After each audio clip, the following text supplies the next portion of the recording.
will give us the final presentation of the day before we move to the panel discussion. So Laura Kreiling is a management scientist.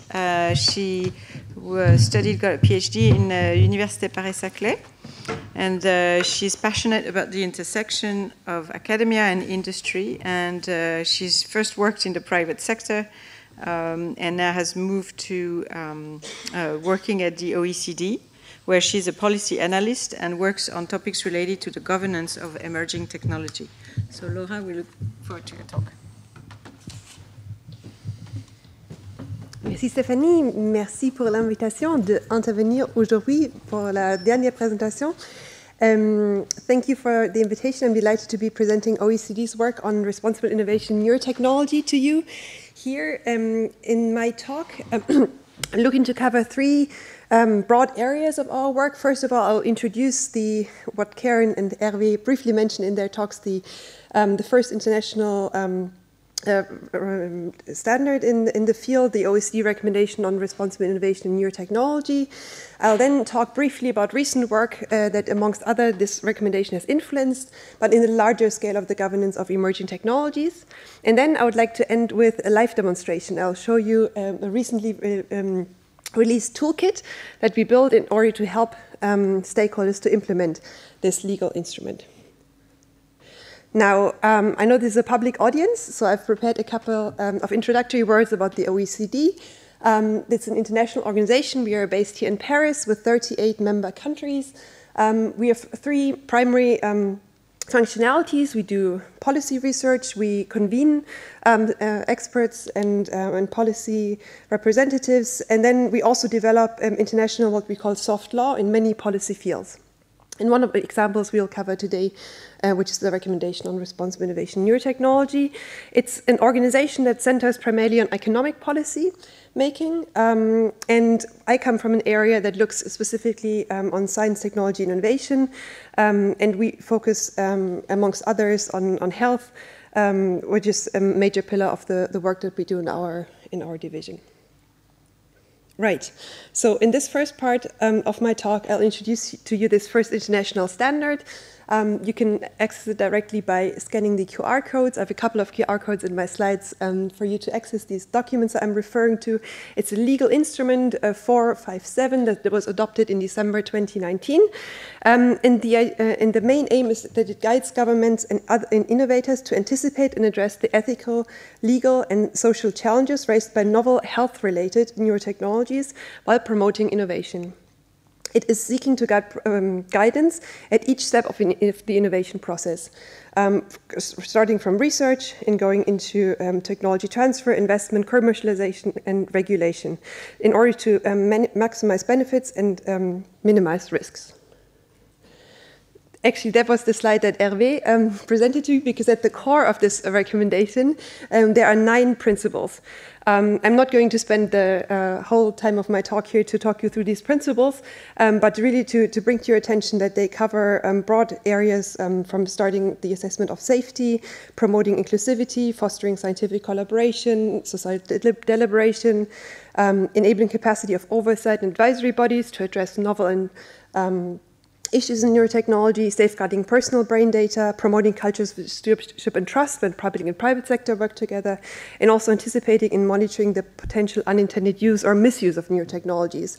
And these are high-level normative ideas that are embodied in these 9 principles, and each of those 9 principles has sub-principles. You will see that when I'll take you through the recommendation toolkit that we've developed, and the way that we have then moved into turning these high-level ideas into practical ideas for implementation. But before that, I have dedicated a couple of slides to explain to you how this instrument was developed. And you can think of it in 3 phases. So on this timeline here, I'm actually zooming from 2015 to today, to 2024, and even beyond. So I've structured this into 3 parts. Phase 1 is the drafting and the development of the instrument. Then the phase 2 is, you can think of as the sort of dissemination and implementation phase from 2020 till today. And then there's also reporting and the potential revision of the instrument planned that I'll outline at the end. of my talk. There's been two major milestones in this whole process over these years, which is the adoption of the recommendation itself in 2019, and then also the recently released implementation toolkit that I'll talk about and I'll show you at the end of my talk today. Right, so let's first look at the phase one, which you see here the key milestones in the development of this instrument. There was an early drafting started by the OECD member countries with the Secretariat, and these early drafts were then discussed in various fora and consultations, expert consultations, for example, in Washington. There was a big Shanghai workshop in 2018. An advanced draft was discussed here in May and in 2019 until the instrument was adopted at the end of the year in 2019. So this was really a multi-stakeholder process where not only the OECD member countries, but also other experts like Hervé, like Olivier, like Karen, like others here in the room here have contributed to.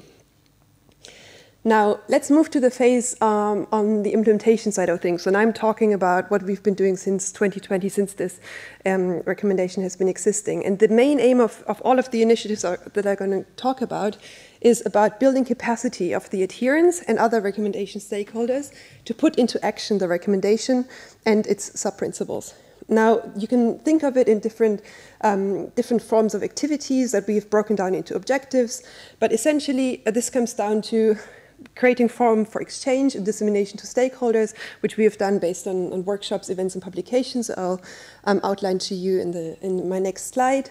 We've also looking to translate these high-level norms into policy practice, and for that we've been building tools and guidance resources, and one of them will be the toolkit that I'll show you later today. And then fourthly, there's also the mandatory reporting to the OECD Council. That's the highest legal body in the OECD, and that's mandatory 5 years after adoption of the instrument, which means now in 2024, there's a monitoring exercise about the implementation efforts of our adherents in terms of the instrument. And I'll also tell you a bit more on that. So let's start with the workshops and events. So I'll now continue my timeline, but we now look at the time between 2019 and today. I'm not going to summarize all of the events to you. You can find most of them online, and if not, you can ask me about it. But really, the message of this slide is that we have been engaging with different institutional actors, for example, the Council of Europe, where we discussed in 2019 about the question of neuro rights. We had certain events that zoomed in on some of the principles. We had an event that should have taken place in Zurich, which we had to have online, where we zoomed in on the principle on deliberation and inclusivity and on public-private collaboration. Then we had workshops in which we convened private sector actors in Paris together with a network called BrainMind from the United States, where we discussed with different sizes of companies and also investors what these ethical ideas means and how this could be translated into the private sector. We've presented at academic conferences and also most recently co-organized with Karen a workshop at a BrainMind Summit where we had small groups around the potential resources that we are looking to develop for private sector actors. And now, most recently, in April this year, we released the first version or the initial version of the what we call Neurotechnology Toolkit, the implementation resource primarily geared towards policy actors to implement and give ideas about implementation of these 9 principles. Before I take you through that in the last part of my talk, I also thought that some of you might be interested. So what have adherents actually done and what are country examples in terms of implementation efforts? And so far, there's not been, from our side, a structured assessment of this. That's actually happening this year. But so far, we've been hearing from our delegates initiatives in their respective countries. We just heard, for example, from Hervé about the French Charter, about the development the French Ministry of Higher Education and Research. They led an initiative in which they looked at the 9 principles and they derived their charter selecting and forming it to the French neurotech ecosystem. As Hervé just explained to us, there's also an example from Germany, from the ministry, in which they developed a research funding guideline. So an internal guideline for the ministry when they write project proposals, that they require researchers to talk about the ethical implications of their research, how they are treating brain data. So ideas that are in the recommendation that translated into rules around funding and for researchers to respect in order to get grants. There are early efforts in Japan about the development of a national strategy. And then there's an example from Japan that I'd like to spend a bit of time on because I thought it's a really interesting one. It revolves around public communication and awareness raising. That's a point that I've been hearing on a couple of points today, where there were the points about how can companies talk in a way that they avoid hype and overstatement. How can researchers talk in a way that they are being understood by other audiences? And so what they have done in Japan is they developed two resources. It's part of a moonshot, what they call moonshot program, partially funded by the Japanese government. And they developed what they call a neurotech guidebook and a neurotech evidence book. Two resources that were initially developed in Japanese and that have now been also translated into English. The audience of the neurotech guidebook is the general public, to inform them about the current situation and challenges around neurotechnology products. And it actually includes a mapping that you'll see on the next slide, where they discuss the OECD recommendation principles in certain aspects in the guidebook. And there's also the latest release in last year was a neurotech evidence book, which targets users and companies. And it centers around questions that come up in these communities, and that this leaflet or this document informs them about. So here in this slide, you see the neurotech guidebook that I talked about. There are different topics that are being discussed, such as compliance with laws, regulations, and guidelines, assurance of safety, scientific validity, consumer support and protection. And then the orange rows are the 9 principles from the recommendation, and they have nicely mapped out how certain ideas from the OECD recommendation have informed the way in which this resource has been created. Now, the third phase, to come back to my initial timeline, I'm now in 2024, and I'll talk to you a bit about the reporting to Council, which also answers some of the questions we've heard about what's the status of this legal instrument. So all the adherents, which means all of the 38 OECD member countries plus Brazil, they have a responsibility to implement the recommendation in their respective countries. It's a moral obligation because the recommendation is a piece of soft law. And now in 2024, as we come up to the 5 years past the adoption of the recommendation, there's a mandatory reporting to the highest body at OECD, the Council, on the relevance and implementation efforts of all adherents. So for that, we are going to now in the summer have a monitoring survey sent out to all of our adherents. And the survey insights will inform the potential revision of the recommendation, depending on what we hear from our adherents on the implementation of the instrument and on their views about its continued relevance. Right, so this brings me to the end of the first part of my talk on the OECD recommendation. I'll now like to move to a part in which I will talk to you more broadly about OECD's approach to the governance of emerging technologies, and I'll come back to the recommendation, which has informed a new piece of a general framework. So we heard from Karen in her talk the pacing problem. So on the one hand, tech is moving really fast, and the question is really on when is the right point in time to govern. There is in the literature, actually from the 1980s, the so-called College dilemma that I assume most of you have heard about, which talks about balancing on the one hand of governing too early, meaning that the full consequences of a technology might not be apparent at this point. There's a danger of misguided or inadequate regulation, and unnecessary regulation can also constrain innovation. Then, on the other hand, if you govern too late, changing of course is really hard. It becomes expensive, difficult, and time-consuming, and there's a risk of end-of-pipe solutions that are probably coming in too late. Now, OECD has been taking an international approach to emerging technology governance and responsible innovation by developing these legal instruments. I just explained one of them to you, which is the Recommendation on Responsible Innovation Neurotechnology. There's a twin or a sister recommendation on artificial intelligence. And we really see opportunity in coordinating and harmonizing efforts to promote efficacy and efficiencies, to promote joint evidence gathering, building good practices, value-based benchmarking, and minimize the race to the bottom in technology tourism. So what we've now, and that's the latest edition or the latest product that we've developed, informed by those legal instruments, by having looked across the different OECD materials that we've produced over the years, a framework for anticipatory governance of emerging technologies. So picking up the idea from this College dilemma that you need to anticipate and govern technologies early. And at the heart of this framework, which was welcomed by science and technology ministers just in April this year, are 5 core elements. And I'll spend a bit more time on those 5 elements. They are guiding values, strategic intelligence, stakeholder engagement, agile regulation, and international cooperation. So the 5 elements of you see here on the left-hand side, and they aim to, and with this framework, we're looking to equip governments and other innovation actors and societies more broadly to better anticipate and prepare for and act on governance challenges in future emerging technology contexts. It built longer-term governance capacities to deal with emerging technologies more effectively and efficiently. So this framework draws on high-level guidance, as I just mentioned, coming from the analysis of relevant OECD legal instruments in prior OECD work. To make that more transparent to you what I mean, this is a summary slide where you see on the left-hand side the major recommendations that have informed this framework, as well as other key landmark publications from OECD, which have all sort of been analyzed and now brought together in this framework.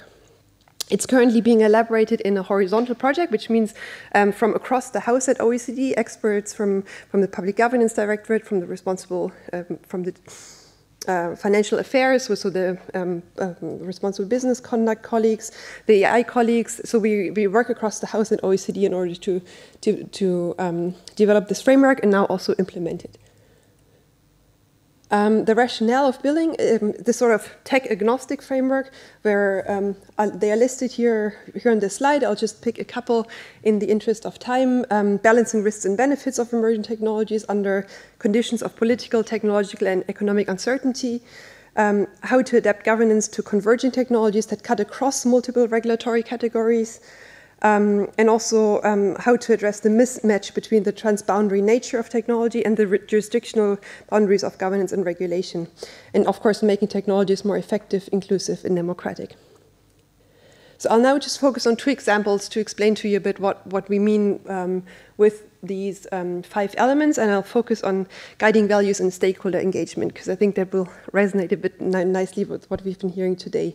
So the framework sets out there on the one hand the foundational values, and then there are also technology-specific values.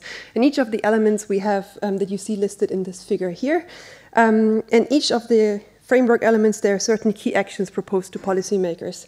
In the case of the guiding values, it states, the framework states that to enable deliberative, accountable, and trustworthy processes, to prioritize and specify values in a given technology context, create fora within and across diverse communities, and ensure information integrity.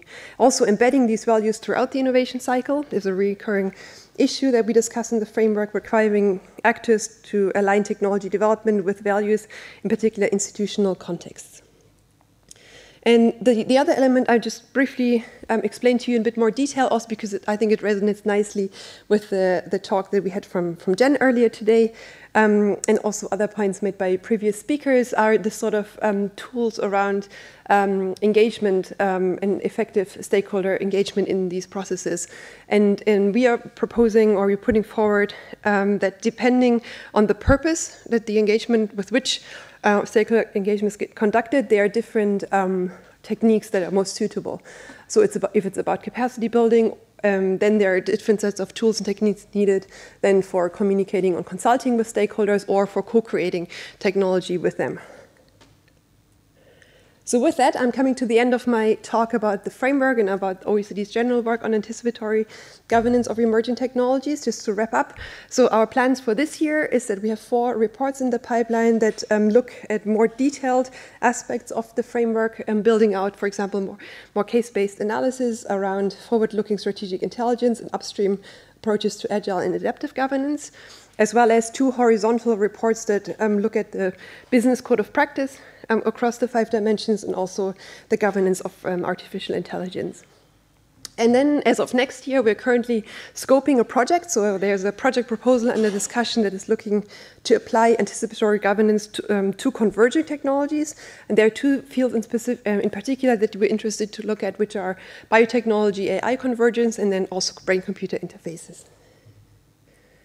So with that, I'm coming to the third part of my talk, but just quickly to recap, I've talked to you about the tech-specific principles and norms embodied in an OECD recommendation. We then talked about the general framework, and I'll now show you an example of a detailed guidance, or what we call a toolkit, to implement and to bring these sort of high-level normative ideas into the real world and into practice. Before I move to the actual live demonstration, I have just 2 or 3 introductory slides to orientate you what this resource actually is. So we developed this to support policymakers and other stakeholders to implement this neurotechnology recommendation based on the evidence and insights that we've been gathering from our implementation activities since 2020. So in its content, you will find 13 implementation goals. They are reflected in what we call topic pages. And each of the topic pages will present possible concrete actions, as well as examples that we've seen in countries. And across the 13 goals, we have over 60 examples from 18 countries today. And the implementation goals are here in these colorful boxes, and I'll explain to you in a second why these are colorful. They're also in the annex, you find publications and other resources structured according to the 9 recommendation principles. And we've designed this to be, it's an online PDF, it's interactive, as you will see in a second, and we're also looking to keep it updated. So for example, with the survey information that we are gathering this summer, we are looking to update a new version with hopefully more examples and probably on new resources that we'll learn about as the field evolves. So now just a quick word on why these colorful, these implementation goals are in colorful boxes, because actually this framework that I just talked to you about was its 5 elements that you see here in the center of the slides. We have structured the implementation goals by, we've structured them guided by the framework elements. So for example, when we talk about stakeholder engagement, there are 2 implementation goals, which are consulting and communicating with citizens and enabling inclusive decision-making and technology development. And we hope that for users of the toolkit, depending on what your implementation goal is, it allows you to more quickly move to the part of the toolkit that is of relevance to you. And I'll show you now how this can be done.